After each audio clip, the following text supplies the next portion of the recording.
आज तीसरा सवाल देखो 14.2 का।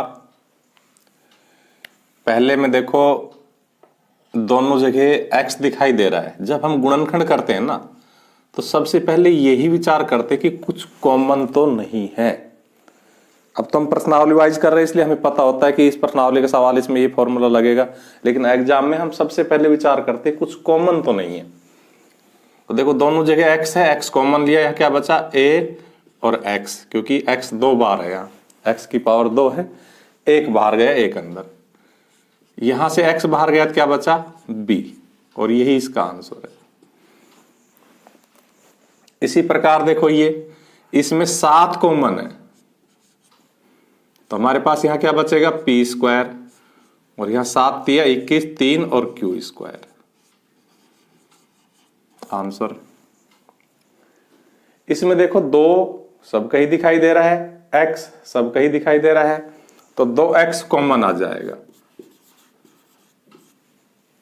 यहां देखो x की पावर 3 थी, एक बाहर गई तो 2 बच गई, यहां 2x बाहर गया तो y स्क्वायर बच गया, यहां 2x बाहर गया तो z स्क्वायर बच गया, और यही आंसर है। यहां देखो चारों में एक ही संख्या कॉमन नहीं दिखाई दे रही, तो हम दो दो के जोड़े बना लेंगे, ऐसे एक जोड़ा ये बना लेंगे, एक जोड़ा ये बना लेंगे। तो देखो इन दोनों में m स्क्वायर कॉमन दिखाई दे रहा है, तो हम इन दो में तो m स्क्वायर कॉमन ले लेंगे। तो यहां क्या बचा a, यहां क्या बचा b। अब ये वाला प्लस यहां लगाएंगे क्योंकि हमने इस सवाल 2 हिस्सों में बांट दिया, बीच में जो निशान होगा वो लगाएंगे, यहाँ प्लस है तो प्लस, यहाँ माइनस है तो माइनस। अब इन दोनों में हमें n स्क्वायर कॉमन दिखाई दे रहा है, यहां क्या बचा b और यहां क्या बचा a। b प्लस a और a प्लस b एक ही बात हुई, अर्थात ये सेम संख्या हुई। तो अब हम इनको दो संख्या मानते हुए, एक संख्या ये मानते हुए ये अपने आप में एक संख्या है, और एक संख्या ये मानते हुए इन दोनों में से a प्लस b कॉमन निकाल लेंगे हम। तो देखो जी यहां से a प्लस बी कॉमन गया तो क्या बचा m स्क्वायर, और यहां से a प्लस बी कॉमन गया तो क्या बचा n स्क्वायर, और यही हमारा आंसर है।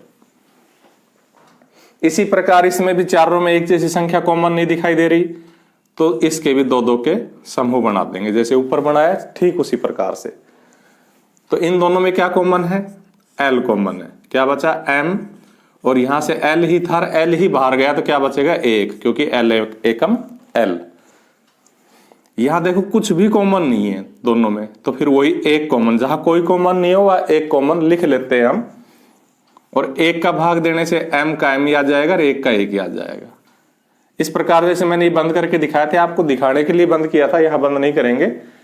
दो संख्याएं हो गई, एक ये और एक ये, और दोनों में ही m+1 है, इसलिए m+1 फिर कॉमन आ जाएगा। तो हमारे पास यहां क्या बचा l, और यहां क्या बचा 1, यही आंसर है। छठा सवाल देखो, इसमें ये वाली लाइन तैयार दे दी हमें, ब्रैकेट बना के कॉमन निकाल के तैयार, यानी कि दोनों में y प्लस z दिखाई दे रहा है। एक लाइन कम कर दी सवाल की, इसलिए यहां सीधा y प्लस z कॉमन निकालेंगे। तो हमारे पास यहां क्या बचा y, और यहां क्या बचा 9 आंसर। इसमें 4 संख्याएं तो है, तो इसमें भी दो दो के जोड़े बना लेते हैं।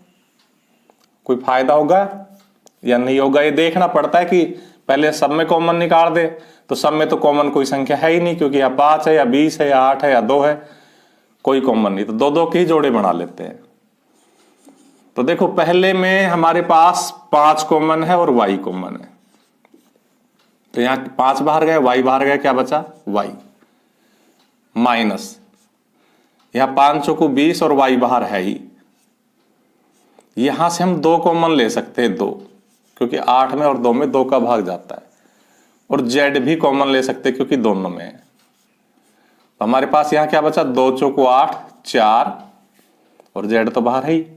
इस माइनस की वजह से ये निशान बदलेगा, ये वाला कैसा हो जाएगा माइनस, और देखो 2 बाहर z बाहर, क्या बचा y। अभी ब्रैकेट एक जैसे नहीं हुई है, ये y -4 हो गए, 4 - y हो गया, इसलिए हम इस लाइन को निरस्त करेंगे, कैंसिल करेंगे, और हम इन दोनों पदों को, इसको और इसको आगे पीछे करेंगे, फिर जोड़े बनाएंगे, क्योंकि उससे आगे पीछे करने से वो सही सेट होके आ जाएगी। तो क्या लिखेंगे, 5y² माइनस 20y, और 2yz को आगे लिख रहे हैं हम और 8z को पीछे लिख रहे हैं। हम आगे पीछे कर सकते हैं, निशान वही रहेगा, इसके साथ प्लस है प्लस ही रहेगा, इसके साथ माइनस है माइनस ही रहेगा। अब वापस 5y कॉमन, तो y माइनस 4, 2z कॉमन, तो वही y, और माइनस 2 चौकू 8। अब हम y माइनस 4 कॉमन ले लेंगे, तो हमारे पास यहां क्या बचा, 5y, यहां क्या बचा, 2z। आंसर। इसी प्रकार इसमें, इस समूह में क्या कॉमन है, 2 का भाग जा रहा है तो 2 कॉमन है और a कॉमन है। तो हमारे पास क्या बचा, 2 पंजे 10 भी, 2 पंजे 10, 5 भी बचा, और 2 दूनी 4। देखो ये भी 5 भी प्लस 2, ये भी 5 भी प्लस 2, इसका मतलब इसमें कुछ भी कॉमन नहीं आएगा, 1 आएगा। तो 5 भी प्लस 2। अब हम 5 भी प्लस 2 कॉमन ले लेंगे, क्योंकि एक संख्या ये मान ली हमने, एक ये मान ली, दोनों में 5 भी प्लस 2 कॉमन है। तो यहां क्या बचा, 2a, और यहां क्या बचा, 1। इस प्रकार आपका ये तीसरा सवाल पूर्ण हुआ।